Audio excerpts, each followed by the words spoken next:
একটু তাড়াহুড়া করে বাড়ি ফেরার জন্য আমরা অনেক স্পিডে গাড়ি চালাই, অথচ আমরা কেউই জানি না যে আমাদের বিপদ কখন কোথায় কোন জায়গায় আসতে পারে। এমনও বিপদ হতে পারে যে বিপদের কারণে আমাদের সারাটা জীবনের জন্য দুনিয়া থেকে বিদায় নিতে হবে।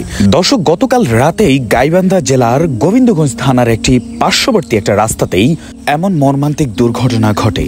স্থানীয়দের কাছে প্রশ্ন করা হলে তারা বলেন যে গভীর রাতেই এখানে প্রায়শই এই ঘটনা ঘটে থাকে।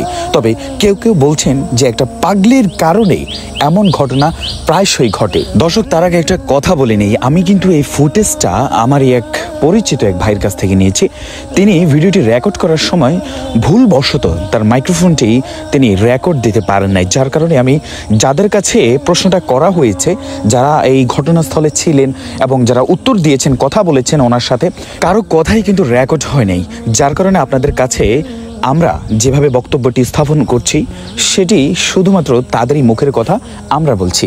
বাট তারা বলছেন যে ঘটনাস্থলে যাদেরকে তারা গুরুতর অবস্থায় দেখেছেন তাদের কেউই যে বাঁচবে এইরকম কোনো আশঙ্কা দেখা দেয়নি। তাদের অবস্থায় এতটাই করুণীয় ছিল, এতটাই শোচনীয় ছিল যে তারা যে বেঁচে যাবে এইরকম কোনো অপশন ছিল না, যাদেরকে হসপিটালে নেওয়া হয়েছে। কিন্তু প্রাইভেট কারের যিনি ড্রাইভার ছিলেন, মাইক্রোবাসের যিনি ড্রাইভার ছিলেন, তার আশঙ্কাও খুবই মারাত্মক ছিল। তো এই বিষয়ে আমরা কিন্তু অনেককে প্রশ্ন করেছি। তারা বলেছেন যে আসলে মূলত দিনে দুপুর বেলাতেও কিন্তু এমন ঘটনা ঘটে থাকে।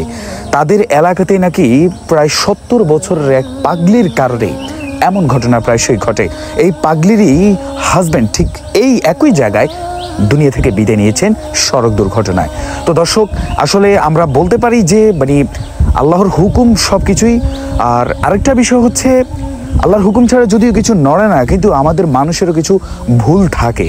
যেমন আমরা বাড়িতে ফেরার জন্য খুব স্পিডে যখন আমরা গাড়ি চালাই তখন কিন্তু আমরা কন্ট্রোল করতে পারি না, কন্ট্রোল হারিয়েই কিন্তু আমাদের এমন দুর্ঘটনা ঘটে। আর প্রত্যক্ষদর্শীভাবে যারা স্থানীয় ছিলেন, যারা ঘটনা দেখেছেন, তারা বলেছেন যে ওই মাইক্রোবাসের যিনি ড্রাইভার ছিলেন তিনি রাতের বেলা এই পাগলিকে বাঁচানোর জন্য রং সাইডে চলে যান। ঠিকই তার রং সাইডে ছিলেন সিএনজি, সেই সিএনজিতে ছিল যাত্রী ভর্তি গাড়ি। তো এই সিএনজির ভেতরে যারা ছিলেন তাদের অবস্থা খুবই খুবই খুবই মারাত্মক এবং দুজনেই সরাসরি মুখোমুখি সংঘর্ষ হয়ে নলে পড়ে যায়। অতঃপর স্থানীয় যিনি ছিলেন, আপনারা দেখছেন যে ব্যক্তি এখন আমাদের সামনে কথা বলছেন, ইনি স্থানীয় মেম্বার। তো উনি আমাদেরকে যতটুকু জানিয়েছেন যে যারা গত রাতে আহত হয়েছেন মর্মান্তিকভাবে তাদের কেউই হয়তো বাঁচবে না, এরকম একটা নিউজ আমাদেরকে দিয়েছেন। এই ঘটনাস্থলেই সরাসরি গ্রাম্য পুলিশ আসলেও এখনো পর্যন্ত কোনো পুলিশ বাড়ি অথবা কোনো গাড়ি, কোনো ক্রেন এই গাড়িগুলোকে উঠানোর জন্য কেউই আসে নাই এবং কেউই এখনো পর্যন্ত কোনো ধরনের যোগাযোগ করে নাই। স্থানীয় যারা উপস্থিত ছিলেন সেখানে তাদের বক্তব্য ছিল যে কেউই এখনো পর্যন্ত আসে নাই এবং এখনো পর্যন্ত জানা যায়নি যে এই গাড়িতে থাকা ড্রাইভার কোথাকার, কোন জায়গার। কেউ কিন্তু কোনো খোঁজ খবর না জানলেও তবে গাড়ির নাম্বার প্লেট দেখে যতটুকু বুঝেছেন তারা যে গাড়িটা গাইবান্ধারই, সিএনজিটাও গাইবান্ধার। তো সবার কাছে একটা রিকোয়েস্ট থাকবে, আপনারা যারা আমরা গাড়িতে চলাফেরা করি, এই ভিডিওটি যারা দেখবেন তাদের মধ্যে অনেকেই আছেন যে তারা হচ্ছে ড্রাইভার, তারা গাড়িতে চাকরি করেন, ড্রাইভিং করেন, রোডে চলাফেরা করেন। তো আপনাদের কাছে একটা রিকোয়েস্ট থাকবে, সামান্য একটু ভুলের জন্য এত বড় বিপদ আপনারা ডেকে আনবেন না। আপনাদের কাছে রিকোয়েস্ট থাকবে, আমরা অনেকেই কিন্তু পরিবহন যে বাসগুলো আছে এটার মধ্যে যাত্রীরা কিন্তু অনেক প্যারা দেয়। সেটা হচ্ছে যাত্রীরা বলে যে একটু স্পিডে চালানোর জন্য। এখন ড্রাইভার যদি যাত্রীদের উপর নির্ভর করে যদি গাড়ি চালায় তাহলে তো বিপদ। আপনাকে আমাকে এমনভাবে চলতে হবে 5 মিনিট, 1 ঘন্টা, 1.5 ঘন্টা বাড়তি লাগুক, প্রয়োজনে সময় লাগুক, তারপরেও আমরা চাই একটি সুন্দর জীবন। সুন্দরভাবে যদি আমরা, সুস্থভাবে যদি আমরা আমাদের গন্তব্যে পৌঁছাতে পারি, তার চাইতে ভালো কিছু আর কি হতে পারে।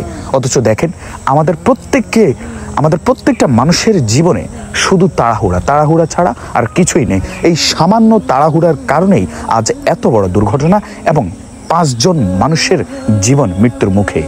তো গ্রামবাসী আবেদন জানিয়েছেন প্রধানমন্ত্রীর কাছে, মাননীয় প্রধানমন্ত্রীর কাছে আবেদন করেছেন যে এই রোডটা যাতে ডাবল রোড করা হয় এবং ড্রাইভাররা যাতে সাবধানের সহিত গাড়ি চালায়। তো ভিডিওটি শেয়ার করে দিবেন, নিজে বাঁচুন, অন্যকে বাঁচান, সুস্থ থাকুন, সাবধানে থাকুন।